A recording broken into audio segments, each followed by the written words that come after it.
Arrancamos con la selección del proceso y ahora estamos con el registro de datos para hacer el estudio del proceso. En este sentido, estábamos viendo algunas de las herramientas para registrar los datos.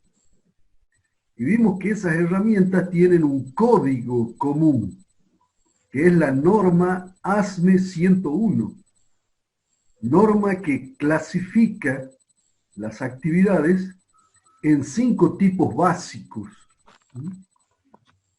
y que eran muy importantes esos 5 tipos porque detrás de ellos hay una lógica central, que es la de clasificar las actividades según agreguen valor o no agreguen valor. Entonces dijimos que esos 5 tipos de actividades distinguidos en la norma ASME 101 son operaciones representadas por un círculo, inspecciones o control representadas por un cuadrado. Por cierto, es inspección, control, verificación, cualquiera de esos 3 tipos de actividades que tienen la misma naturaleza en el fondo. Ya vamos a ver en planificación y control de la producción, vamos a ver la función específica de control. Bien, pero digo, son actividades que tienen una misma naturaleza. Tanto las operaciones, que son actividades de cualquier naturaleza, siempre y cuando agregan valor, son clasificadas como operaciones. Las inspecciones, verificaciones o control también agregan valor. No son transformaciones, pero sí nos permiten saber, por ejemplo, el estado dimensional de una pieza, el número de defectuosos, el cumplimiento de alguna norma o criterio. Podría ser de cantidad, por ejemplo. Verificamos la cantidad. El producto lo vendemos en lote, en un paquete. Tenemos que verificar la cantidad. Bueno, en ese sentido, tenemos que la inspección también agrega valor. En la etapa del taylorismo-fordismo se pensaba que no agregaba valor. ¿Por qué? Porque, como ya vamos a ver en nuestra pequeña introducción, la calidad se verificaba solo al final de la línea. En algunos sitios eso lo llaman la calidad post-mortem. El muerto está muerto, el error está cometido. La mala calidad ya está producida. Entonces, por eso le llaman calidad post-mortem. El control al final de la línea. Por cierto, en algunos casos es absolutamente necesaria. Bien. Entonces, la calidad en un principio no se la consideraba como un atributo que agregara valor, hasta que aparecen los japoneses, ya vamos a ver just in time, y se introduce la calidad durante el proceso, no al final de la línea, no cuando el producto ya está construido, ya está elaborado, sino durante el proceso.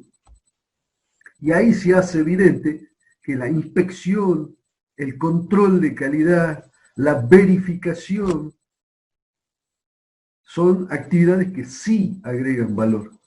No da lo mismo tener un producto sin control de calidad que un producto con un control de calidad que dice cuál es, por ejemplo, el número de defectuosos por 1000 piezas. Entonces, cuando tenemos hecho un proceso de control de calidad, claramente estamos agregando valor. Hoy lo sabemos. En el inicio de la ingeniería industrial esto se discutió. Lo estoy planteando porque es una cuestión interesante para que vean ustedes cómo fue evolucionando la norma ASME 101. Bien, operación o inspección cuadrado. Ese es el símbolo. A continuación, otras tres actividades básicas. El transporte, representado por una flecha. Transporte, representado por una flecha. Transporte es cualquier movimiento que tiene un producto sin que se le agregue valor. El transporte es transporte interno, el transporte dentro de la planta, de cualquier materia prima y o producto interproceso o producto terminado. Nosotros vamos a ver una temática, unas herramientas inclusive, que es la disposición en planta. Y van a ver que uno de los objetivos básicos de la disposición en planta es minimizar, cuando no sea posible, eliminar el transporte interno, que no agrega valor, pero sí costos. Entonces, en mi barrio eso lo dicen, ir como chancho a la batata. Vamos a ir a observar dónde están los transportes y a liquidarlos, si es posible. Transportes internos. Acuérdense que el transporte de aprovisionamiento del producto a la planta, es decir, desde el proveedor a mi planta, sí agrega valor. Porque no da lo mismo que lo tenga el proveedor que lo tenga yo disponible para producir, para responder a los clientes. Y el transporte de distribución a los mercados, ese también agrega valor. No da lo mismo que yo lo tenga en mi planta que lo tenga el cliente ya agregándole valor a él. Entonces, acuérdense, estamos hablando del transporte interno. Repito, chicos, como en la escuela primaria, chicos, transporte interno. Digo para que quede claro, no pueden confundirse. Hoy sabemos que la logística claramente agrega valor. Pero no es la logística interna, es la logística de aprovisionamiento o de distribución. Y ustedes van a estudiar una materia que se llama logística.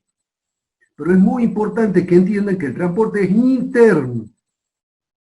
Yo muevo esta materia prima del almacén A al almacén B y no le he agregado valor. Pero sí tengo el costo y los tiempos de movilización y la mano de obra y la maquinaria involucrada para ese movimiento. Yo muevo este stock interproceso del pie de la máquina al pañol y no le estoy agregando valor. Del pañol vuelve a otra máquina, tampoco le estoy agregando valor. Transporte interno. Luego, la cuarta operación, la D de demora. Actividad muy usual en todos los procesos. Por cierto, inclusive los de servicios, la producción de servicios. Las demoras. Consiste en que un producto o un trámite o una información está detenida esperando ser procesada, pero sin custodia. Eso lo diferencia de la última operación, que es el almacenaje. Yo tengo los productos bajo resguardo. A veces es importante tener los productos bajo resguardo, pero esto no le agrega valor. Vamos a ver que en realidad el Taylorismo-Fordismo, cuando veamos Just in Time se va a poner de manera el contraste, el Taylorismo-Fordismo, para poder afrontar todas las variabilidades de la producción, es decir, una máquina hoy me funciona mal, no la puedo poner a punto, o me faltó el operario de no sé qué proceso, o me llega la materia prima con variaciones de calidad, o hoy la temperatura ambiente también me juega una mala pasada. Las variabilidades de la producción son absorbidas por el taylorismo, Fordismo, son afrontadas con el stock. Y por eso es que las operaciones de almacenaje son muy usuales. Ahora bien, cuando veamos Just in Time, vamos a ver que los ingenieros japoneses, los ingenieros industriales japoneses, dicen que el stock es la madre de todos los vicios, porque enmascara los problemas, los hace invisibles. Tenemos problemas de mala calidad. Bueno, compramos en grandes volúmenes. Tenemos problemas con esa máquina cuyo setup, cuya puesta a punto, cuya puesta en marcha es complicada. Una vez que está funcionando, el lote, ¿cómo va a ser? Enorme, grande, porque funciona. Nos falla este operario, bueno, cuando viene le encargamos todo lo que pueda hacer este hombre. Es decir, que el stock tiende a enmascarar los problemas, las variabilidades de la producción. Por eso es que el almacenaje es tan común en todos nuestros procesos productivos. Vamos a ver cómo lo ataca el Just-in-Time al almacenaje. Eso ya lo vamos a ver en nuestra otra unidad. Pero fíjense, repito, 5 actividades básicas: operaciones, inspecciones o control, transporte, demora, almacenaje. 5 operaciones básicas de la norma. Estas 5 son las claves centrales para los instrumentos que vamos a usar ahora. El último en el cual estábamos era el diagrama de flujo de proceso. Vamos a ver, por cierto, vimos el anterior, que era el diagrama de Gauss-Cinto, en donde solo representábamos operaciones e inspecciones, solamente esas dos. Pero en el diagrama de flujo de procesos representamos las 5 que acabo de mencionar. Es el más completo. Es la lupa de mayor detalle con la que miro el proceso. El Gauss-Cinto es una lupa de menor alcance. El diagrama de flujo de proceso es un diagrama mucho más grande. El diagrama de flujo de proceso también se lo llama flujograma, por si acaso leen en algunos libros. Diagrama analítico de proceso, también ese es el otro nombre. Esos son los 3 nombres más usuales. Pero a veces algún loquito de la guerra, denominado ingeniero industrial, suele ponerle algún otro nombre rimbombante para destacarse. Pero estos son los 3 nombres clásicos. Diagrama de flujo de proceso, flujograma o diagrama analítico de proceso. 3 nombres diferentes para la misma cosa. Bien, vamos a ese diagrama. Por cierto, ese diagrama lo van a utilizar ustedes. Así que lo van a tener en la mano, lo van a tener que aplicar a un caso. Ya les vamos a mandar el caso. Ya después les cedo la palabra a Pablo para que les comente cómo van a hacer este trabajo práctico. Creo que es uno de los trabajos que mayor valor agregado, ya que estamos hablando de valor, bueno, les va a suministrar. Sí, Pablo, exactamente. Sí, exactamente. Vamos a tratar de hacerlo. Nosotros generalmente esto lo hacíamos en el laboratorio, cosa que ahora no está disponible, por lo cual lo vamos a hacer a través de un video, donde vamos a ver al operario realizar una tarea. ¿Cómo va a ser esa tarea? Repetitiva, el método va a estar preestablecido y el operario va a ser calificado medio, ¿se acuerdan? Repito, para que esas son las 3 digamos, factores que van a tener que tener en cuenta a la hora de hacer un trabajo. Y un operario calificado medio, no un operario medio calificado. Que no lo también, porque me lo han dicho así también. Y para eso vamos a utilizar el diagrama analítico de procesos, flujograma analítico, ese que le damos nosotros, en donde se van a ver todas las operaciones. Ustedes van a tener que tratar de combinar, eliminar aquellas operaciones que se puedan para ahorrar tiempo, digamos. El tiempo no se puede ahorrar, indefectiblemente, ¿no? El tiempo indefectiblemente pasa, pero digamos, ahorrando operaciones, el tiempo del ciclo va a ser más corto. Y vamos a utilizar este diagrama. Así que bueno, después le pasaremos un video, no sé, que Carolina, que estuvo con nosotros, perdón, Carolina, ¿usted llegó a ser el del SIM? Sí, profe. Ah, Sí. digamos, bueno, sea de qué se trata. Bueno, el grupo de Carolina va a tener un plus, por decir así. Bueno, como ya hizo, ya sabe de qué se trata, qué es lo que tiene que hacer. De todas maneras, yo estoy acá para explicarles, ¿no? Al momento de pasarle el video. Okay. Así que bueno, a perfecto. todo esto después yo hablaré con ellos, veré cómo la forma de hacer los grupos. Si quieren, vayan ya viendo así, digamos, no más de 5. Una cosa así. Siempre va a aparecer el que dice, uy, no puede ser de 6, porque nosotros venimos de... Bueno, eso lo vemos, lo analizamos. En grupo de más de 5, el sexto suele tomar mate. Claro. Esa es nuestra experiencia. Bueno, perfecto. Vamos al diagrama de flujo de proceso. Comparto pantalla.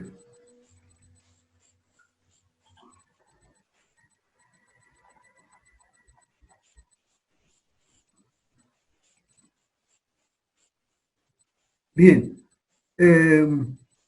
Decíamos el otro día que el diagrama de flujo de proceso tiene 3 grandes partes. El encabezado, en el cual tenemos una identificación de los procesos, del operario, del analista, del lugar de la fábrica donde se hace, o de la planta, o de la empresa donde se hace.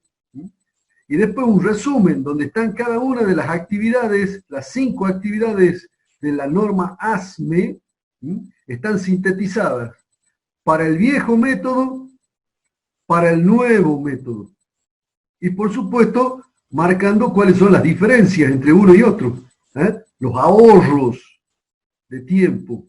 Aunque como bien decía Pablo, es muy difícil ahorrar tiempo, no lo podemos poner en ninguna alcancía. Bien, este es el encabezado, la primera parte.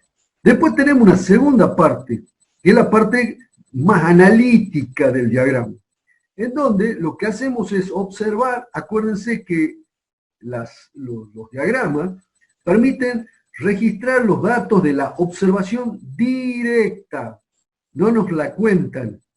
Nosotros tenemos que ir y mirar.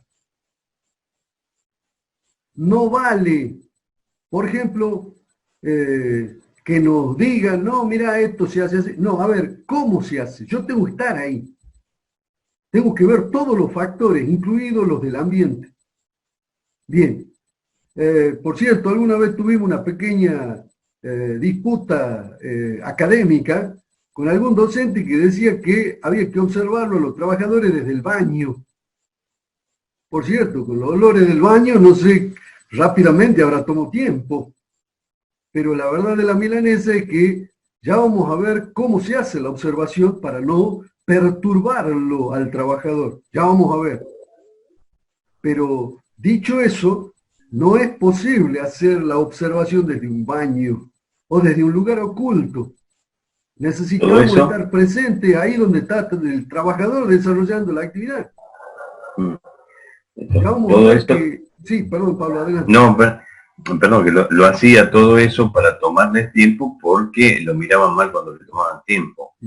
Pero no había previsto el tema de la participación que tanto hablábamos hoy en estos slides, ¿no? Para que lo tomen en cuenta. Avante. Bien, gracias.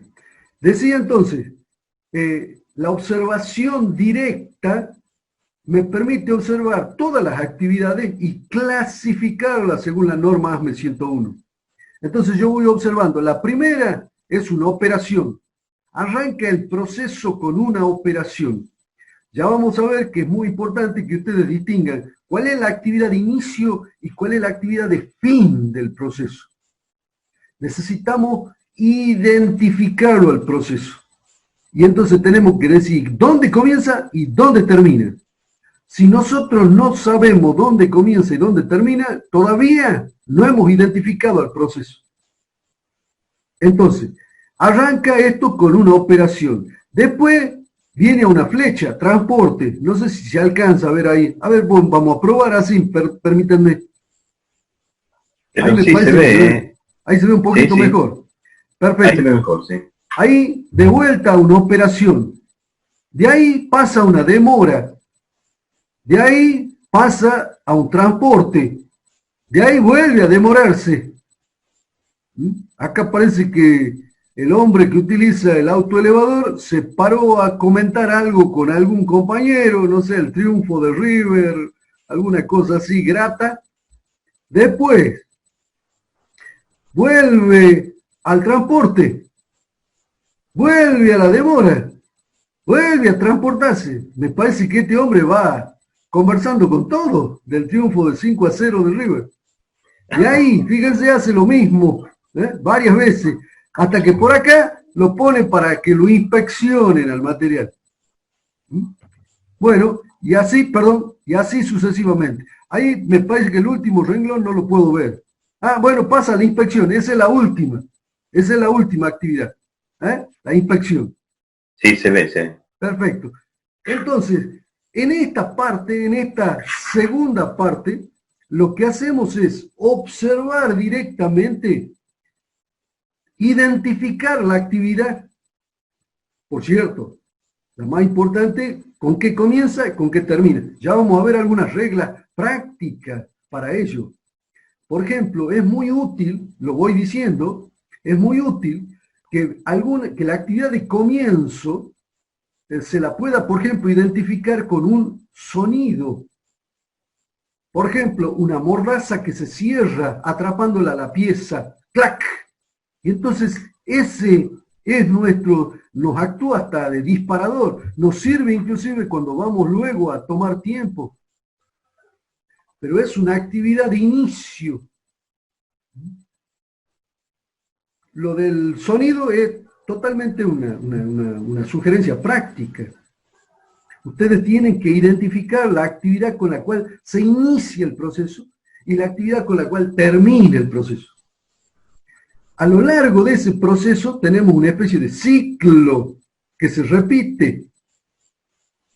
Entonces, por lo tanto, ustedes van a poder, cada vez que se inicia el proceso, distinguir también cuando se termina. Entre esas dos actividades van a observar todas las que están al medio.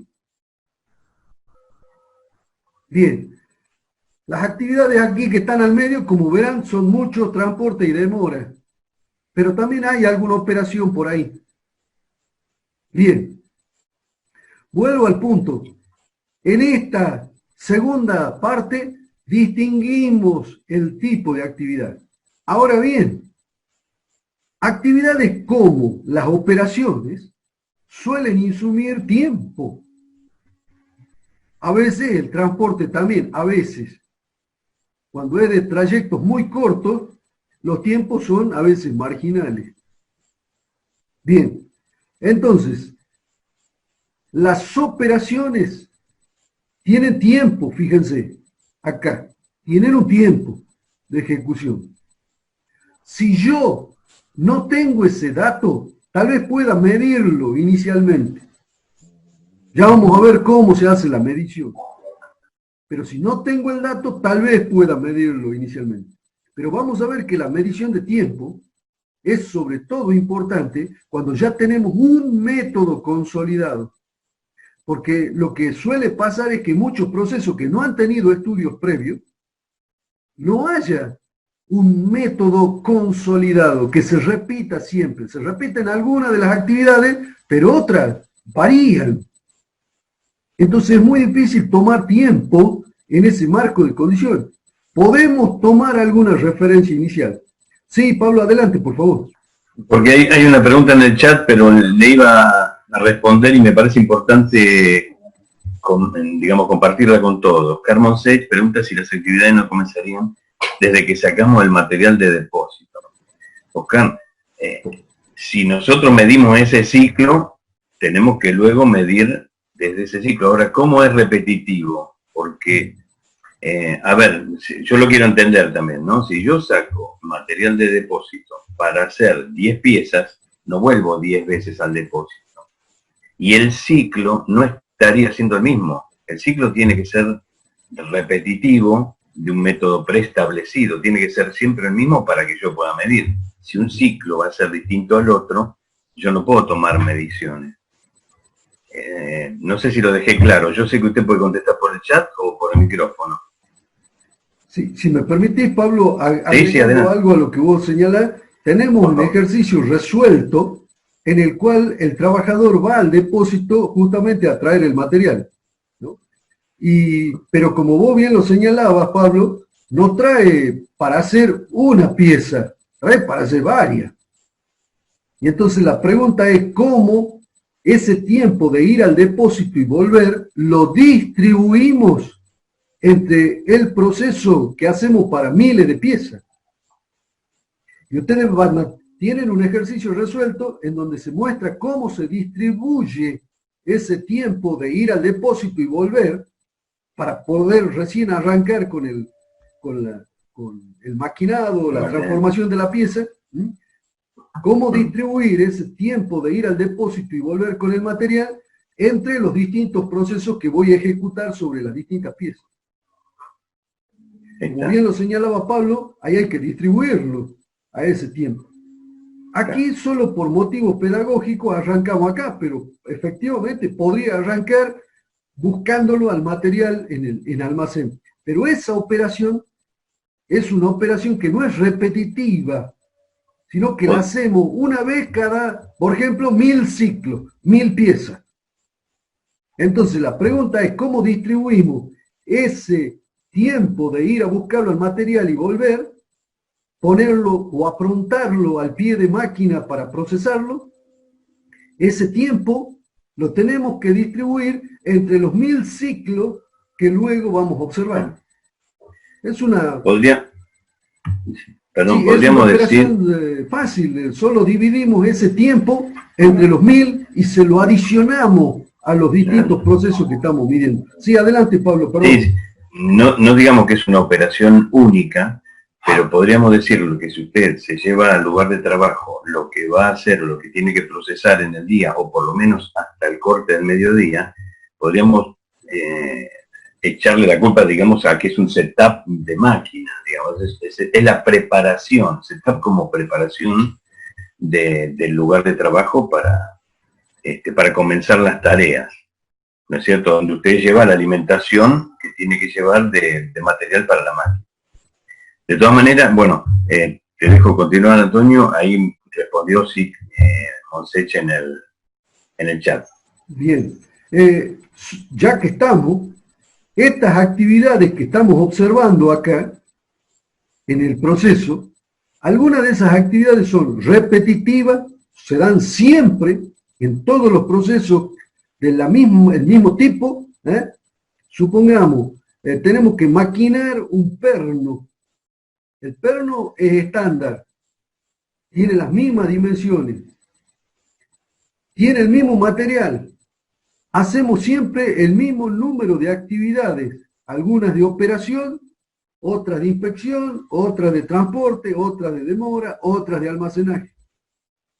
Por ejemplo, el ciclo podría terminar acá en almacén, con la pieza yendo al almacén. Digo, ya puesta en almacén. Ustedes van a tener que observar, esto que está acá es solo a modo pedagógico. Entonces, las actividades que ustedes van a poder observar son, en algunos casos, repetitivas. En otros casos son de ciclos. Cada tantos ciclos aparece una actividad. Por ejemplo, cada 10 piezas tengo que limpiar el cabezal de la máquina. Entonces, eso no lo hago con todas las piezas, sino que lo hago cada 10 piezas. O ir a buscar el material al almacén. Eso no se hace durante cada uno de los ciclos, sino que se hace cada 1000 piezas, por ejemplo. Entonces, hay tareas que son cíclicas. Cada tantos ciclos se repiten. Y finalmente hay tareas denominadas esporádicas. Por ejemplo, el trabajador tiene alguna necesidad, aguas mayores o aguas menores. Entonces, De repente lo vemos salir al trabajador con el papel higiénico flameante, pero la pregunta es, ¿cómo contemplamos esa actividad dentro del ciclo? Esporádica, no viene todos los días regularmente cada 1000 ciclos. ¿Está bien? Entonces, en el ejemplo este que yo les estaba contando, ustedes van a tener actividades repetitivas, actividades cíclicas y actividades esporádicas. Y van a ver cómo se calcula. Perdónenme que la matemática es muy sencilla, por cierto. Solo hay que distinguir entre estos tres tipos de actividades. La pregunta del señor Monsech, Oscar creo que es, nos viene muy bien. Gracias, Oscar. Muy buena su observación. Bien, entonces, decíamos, para cada actividad, en algunos casos tenemos tiempos y en otros casos podemos tener también distancias, sobre todo para el transporte.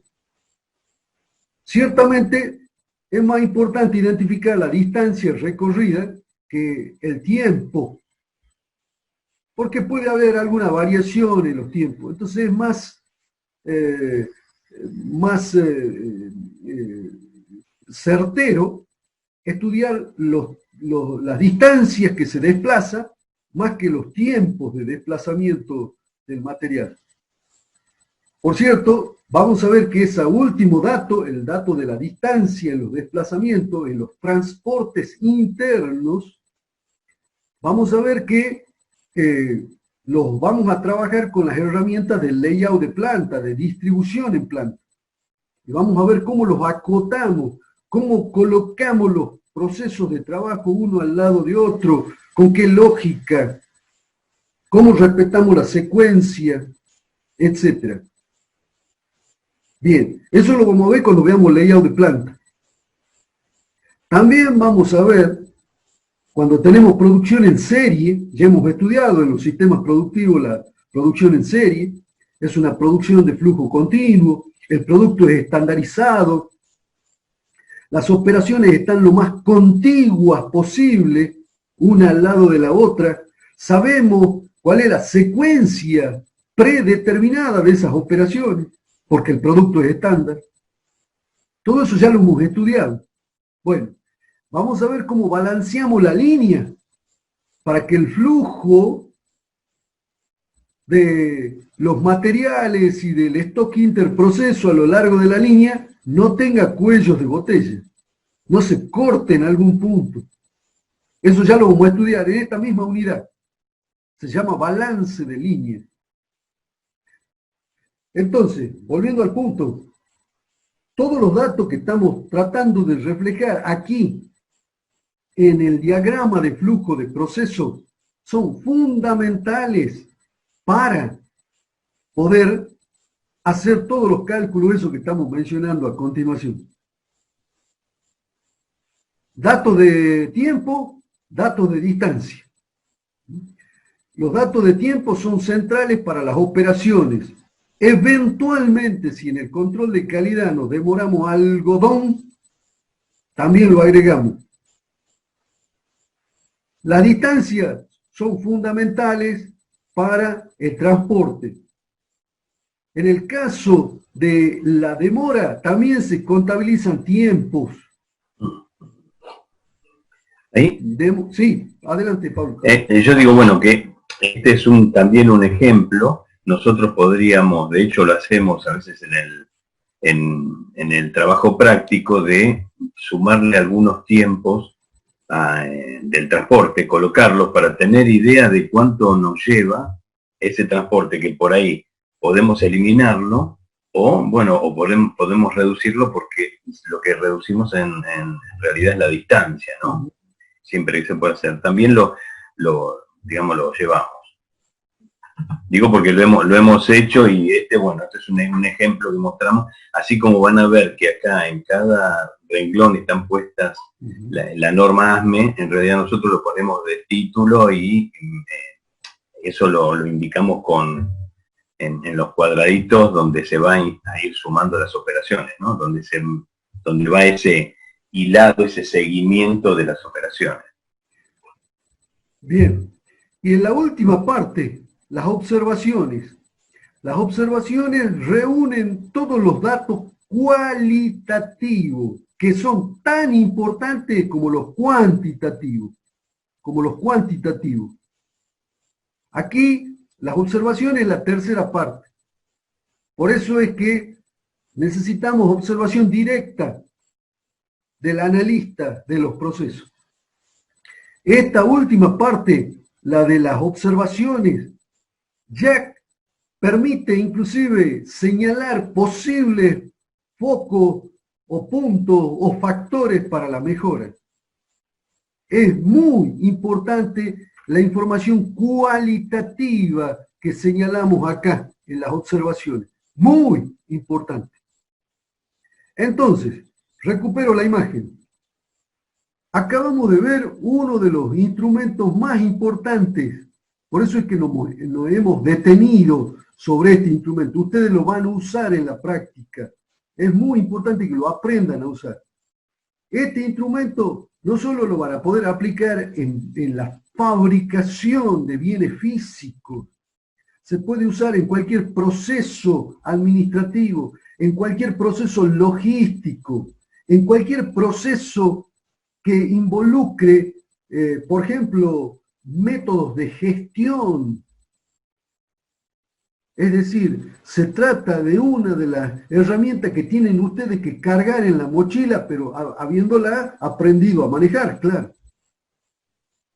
Bien, me parece que me queda 1 minuto 54 segundos, creo. Solo una pregunta. ¿Alguien tiene alguna duda, algún comentario? Es muy importante que capturen este instrumento. Acuérdense la lógica de base de la ASME 101. Separar las actividades que agregan valor de las que no agregan valor. Fíjense que ahí ya tal como está el instrumento, ya podemos ir a atacar las actividades que no agregan valor. Ya sabemos por dónde vamos a arrancar, cuál es nuestra lógica de base. Es mucho más fácil atacar una demora que atacar una operación. Y fíjense que podemos generar efectos rápidos, con muy poca inversión a todo esto.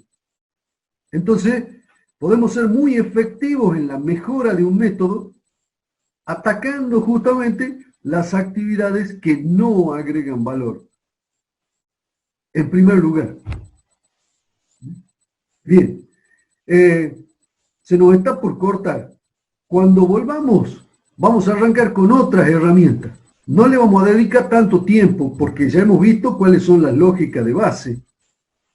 Pero vamos a completar rápidamente la gama de herramientas para avanzar sobre las siguientes etapas del proceso de trabajo.